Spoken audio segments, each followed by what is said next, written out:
me sitting like a marionette like this. Ugh, grin. But anyway, that's part of the thumbnail process. You have to sit very still, keep your shoulders still, keep your face still, otherwise you get one of these awful shots.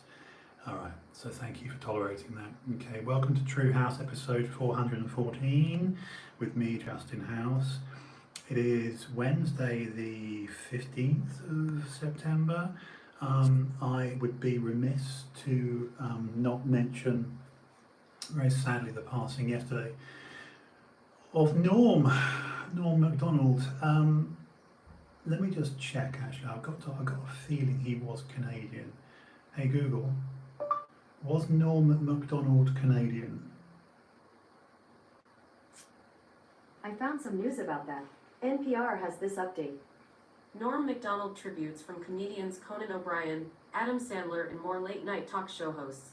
Saturday Night Live cast members and others are honoring the Canadian comedian who died Tuesday. Okay, yeah.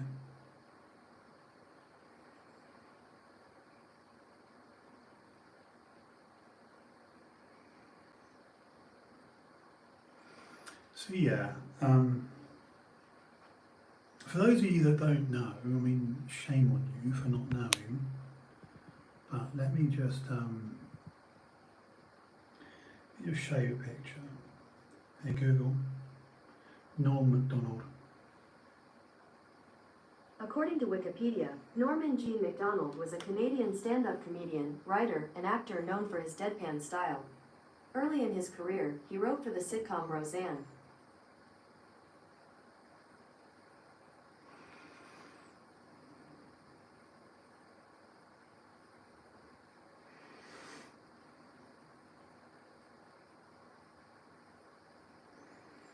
To mention his Norm MacDonald stars in 28 TV shows.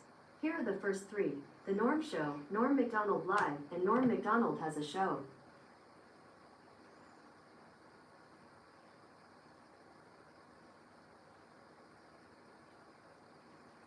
So really, just that's interesting, watching the change when I show colour as the interesting, it changes. Anyway, look, it is with great sadness. Not only would I get a copyright strike immediately, because the YouTube algorithm is very, very hot on such things, but I was just looking earlier on at some of my happiest sort of memories of Norm, really. I'm just being on that camera there. Okay, cool. Yeah, I mean, I was literally just looking at some of Norm's greatest. Let me get back a bit. Just looking at some of that's better. I'm more chilled now, I'm more comfy. I've got to be like just, you know. So yeah, you know, Norm MacDonald was one of those. He was one of those comedians that actually didn't give a shit. And the beauty of this was that you would see on the regular when he was invited onto a Larry King, a David Letterman, The View, you know, SNL, Saturday Night Live. The guy would go off script. He would do genuine improv, and if you do start, and I suggest you do, you know, just for your own fun, you know, just to enjoy it. If you do look at the huge body of work that Norm did, I defy you not to laugh. I mean, if you don't laugh at the shit that Norm came out with, then you and I wouldn't get on in real life. Does that make sense? I might sound like a really dickhead statement to make, but Norm MacDonald was, certainly to my mind, like he was. The funny thing about comedy, you don't need me to tell you this, but the funny aspect about comedy is that it is set in truth. And just like, I don't profess to be a comedian, I'm not exactly a funny guy, but I certainly do prefer the truth, and I feel the truth can be funny. So if nothing else, when the truth can get you in trouble, the truth, one of the sort of tenets that I live by, just as a mode of living, if you will, is that I'd rather, and I've said it to people, I've not got this from anywhere, this is just what I feel and how I operate as a human. I'd far rather offend you with my honesty than my dishonesty. It's very easy for people to be dishonest, it's very easy for people to tell fibs.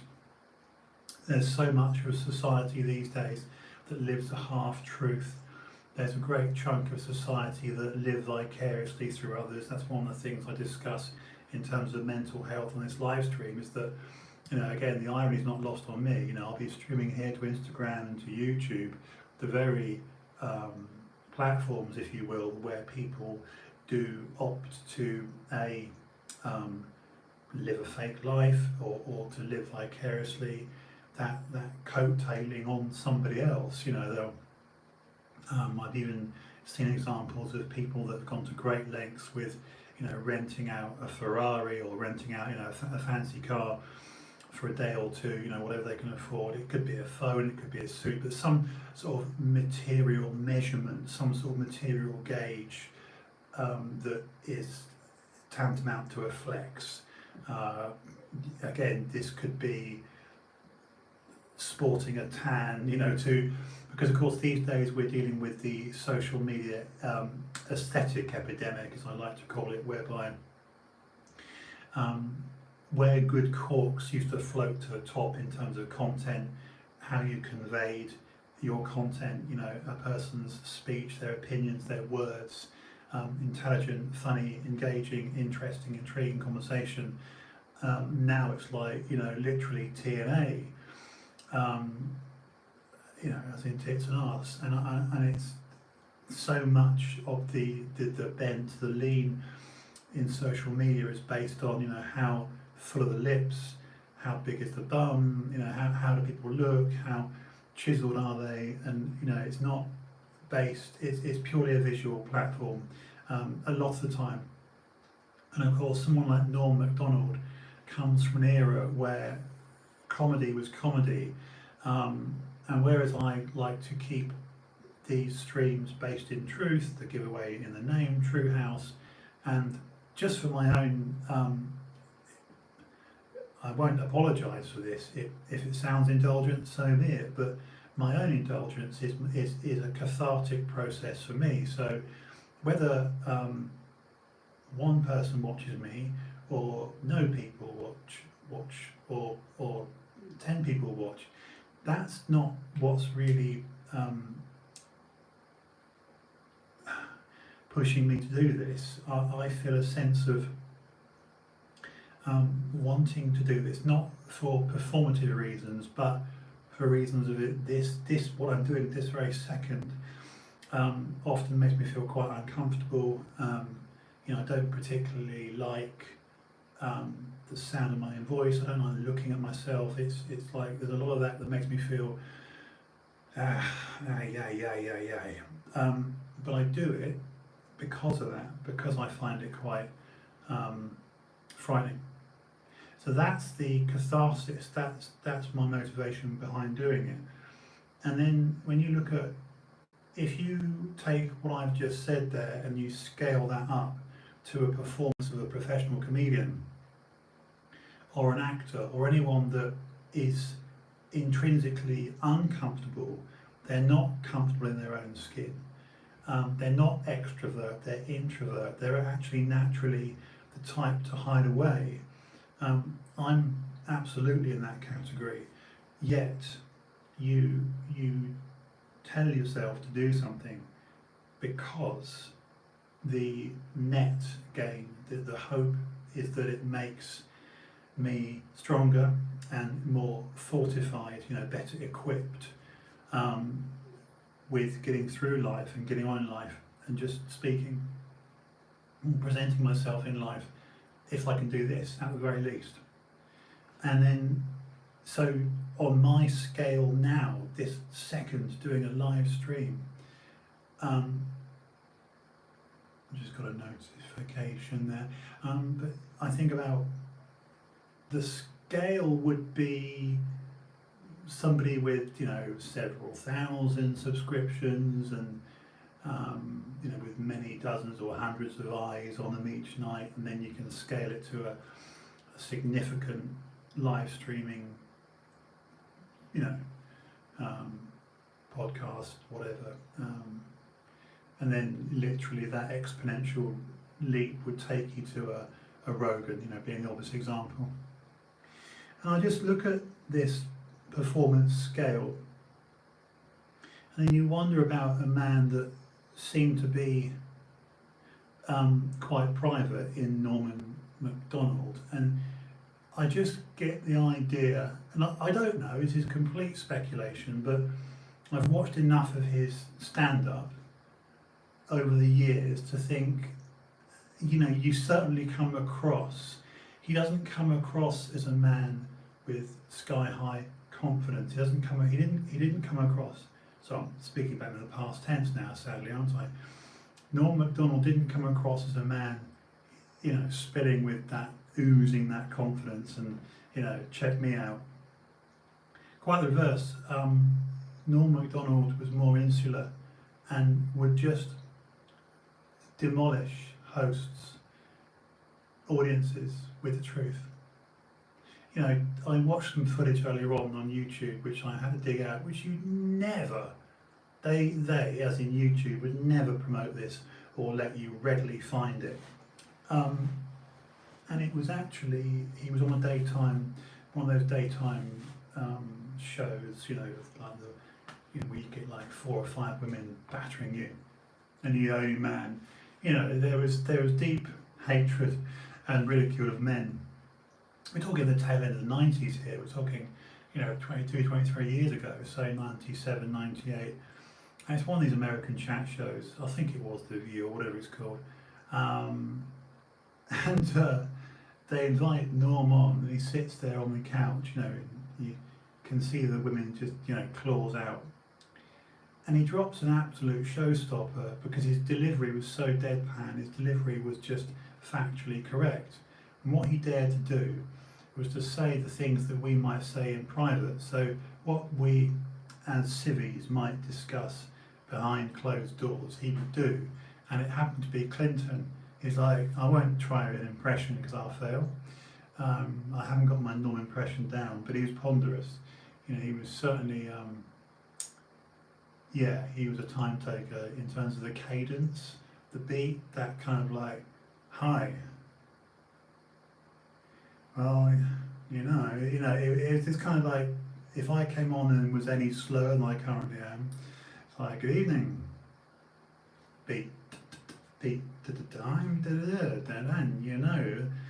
well, yeah. And of course, you fill in the gaps because there is an uncomfortable silence, and then the laughter comes to the audience because it gives them time to basically the sort of machinations of working it out. And he dropped a clanger about Bill Clinton and Hillary Clinton being the killers they are. Of course, this is likely, factually correct. It's extremely likely. Of course, no one's going, look at the evidence, but most people know now that, whether you're of the opinion where there's smoke, there's fire, or whatever, but most of us know by now that those dirty little bastards, the Clintons, have absolutely made people go, whether they be political opponents or ex-employees or whatever. But there's a very, has been for years now, public conversation, up at this level, where people often talk about the Clinton, tongue-tied, the Clinton kill list. And he's like, well, because one of the presenters on the show that Norm was on, it's a great YouTube clip. I'll dig out in a minute. I just worry that I'll get tugged down for it. We'll see. I'll give it a go. But he just says, look, it's a photograph of him with Bush. He's like, well, we've got to try and get rid of the homicide in the White House, and of course everyone in the show, especially the presenters, just shit themselves. They're gaping.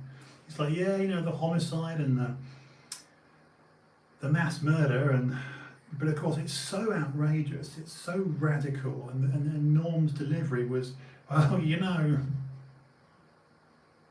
it's like me. It's like if you imagine if you were doing an interview for like a big production, a big platform, whatever. Say you were doing something for Netflix, and it was about the Pope or about Rome, about the Catholic Church, and you just openly said, oh, there's that sodomy of all those boys. It's like, of course, people know this. People know it goes on, but to speak truth is another leap. So he was brave, he physically had the balls, excuse the pun, to speak, just to say, well, and he does beautiful delivery, great, like I say, I'm a huge fan, and it's a great loss to anyone that is a believer in laughter and telling the truth, basically. So, yeah, there's that. I'll do about another 20 minutes, I reckon, and then I'll, because I do endeavour now to keep these streams relatively short. Just to break this up, because I don't want to be too sort of like, yesterday I mentioned briefly the iPhone 13 launch. I have subsequently spoken to my exceedingly kind, supportive and accommodating mobile service provider, and I will be taking delivery of my Sierra Blue this year, as opposed to my Pacific Blue. This year will be a Sierra Blue. It's a slightly lighter blue, 13 Pro Max, and that's a week Friday, so 9 days away. Is that right? Yeah, it's next Friday, 24th. Yeah. So we are the 16th tomorrow, right? Have I got that right? Yeah, 17th on Friday, then 24th is the following Friday. Yeah, that figures. So literally 9 days away. I will be unboxing that live here. So yeah, basically this new iPhone I shall unbox in my typical Justin, oh my god, I'll do my freak out, because I can't help but freak out, I'm a geek. I'll do it live on Friday the 24th.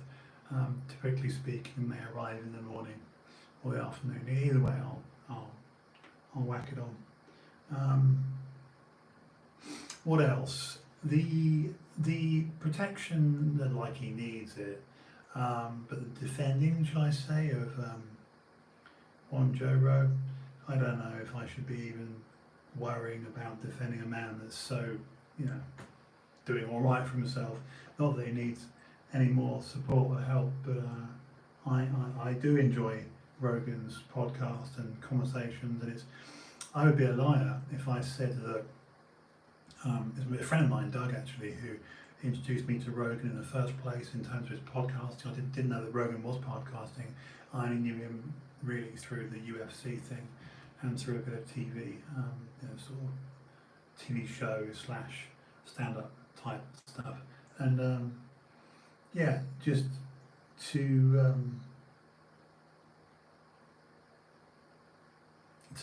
see the, it's a little bit one of those, just to see, guys, to see the assassination of a person. Now I'm talking in metaphors, character assassination, where the collective press just hound relentlessly. Again, I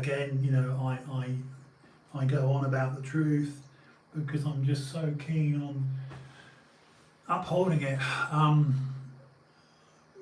I think if you start to dilute the truth, I think if you just become a master of the heart of half truths, and frankly you start to bullshit your way through life. And hey, I spent years of my life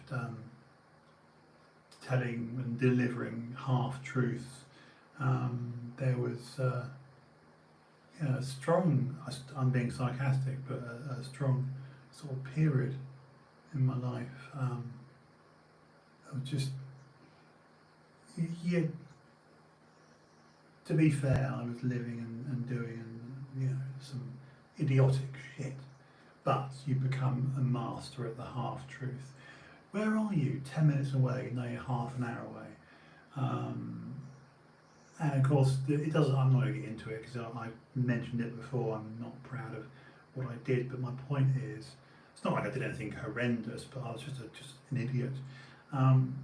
And when you do live and conduct your life privately, publicly, by A, being cavalier, and B, not taking responsibility for yourself or just life in general, making decisions, doing things, keeping company, that all are bad,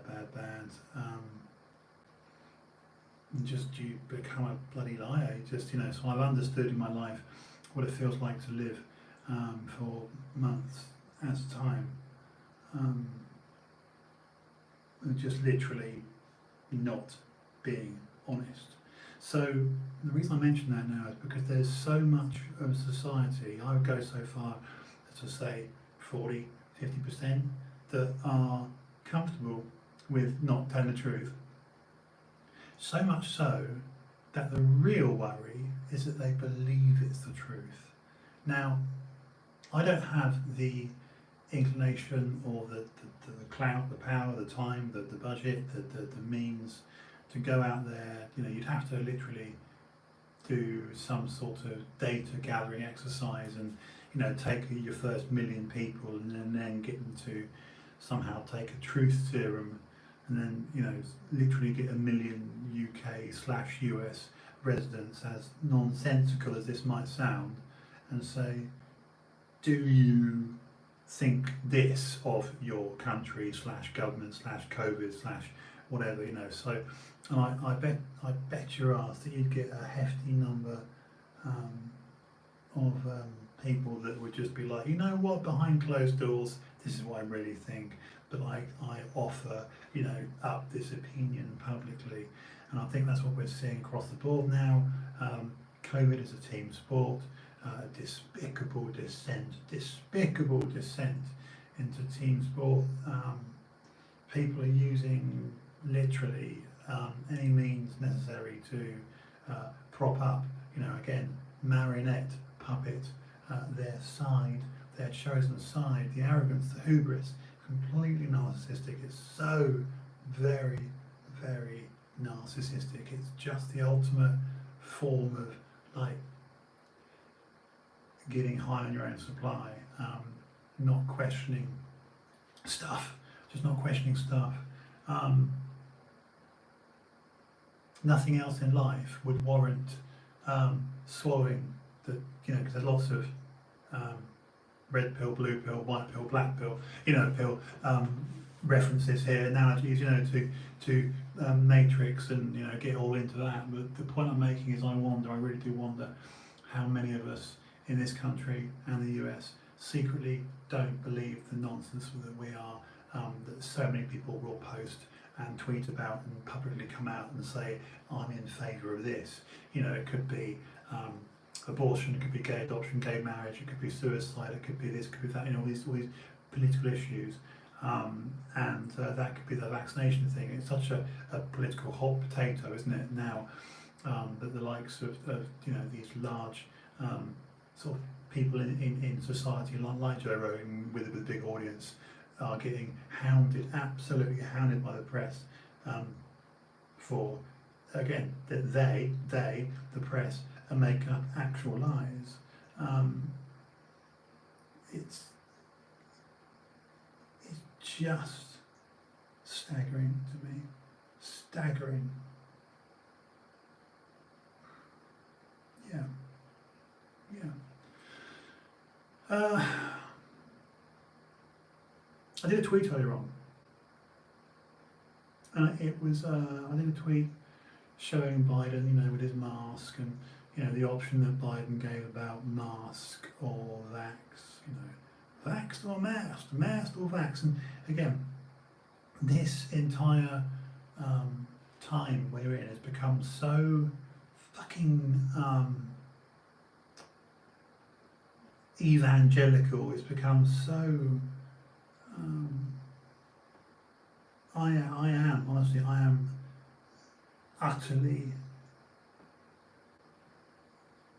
just utterly disgusted by the level of mutiny and sellout and ship jumping. Literally, people just betrayal. I don't know. Again, like I say, I've endeavoured. I've done a shit job of it, but I've endeavoured to try and mention the importance and just to respectfully remember Norm MacDonald as being an incredibly funny, intelligent, witty man who nowadays, you couldn't utter or play that type of comedy because people would go, oh my god, it's not PC. To then just mention, the iPhone, obviously, next Friday. I'll open it up for you, and then to flip back to another real story, and that's this just whole, he is just, I don't know, tired I am.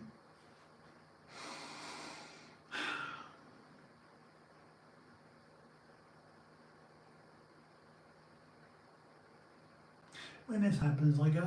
I'm not going to push it. For my own head, for my own mental health, I'd rather do these live streams and just say, hey, because I do get tired in the evenings, I do. But I'm happier tonight with these cameras. Happier. And really that's what I wanted to say. I mean, if you do, anyone watches this, please look up Norm MacDonald and just watch and laugh. I hope you laugh. There's certainly a post of this on my Instagram. Okay guys, as you can see I'm a little bit sleepy, so I'm gonna go. Yeah. Not my most upbeat live stream. Not really a lively one, not at all. But hey, it is what it is. Alright, if anyone watches this, thank you. And I'm going to keep on. Yeah, I'm going to keep on. I'll be here tomorrow night, episode 415, same time, same face and place. Bid you farewell. Thank you.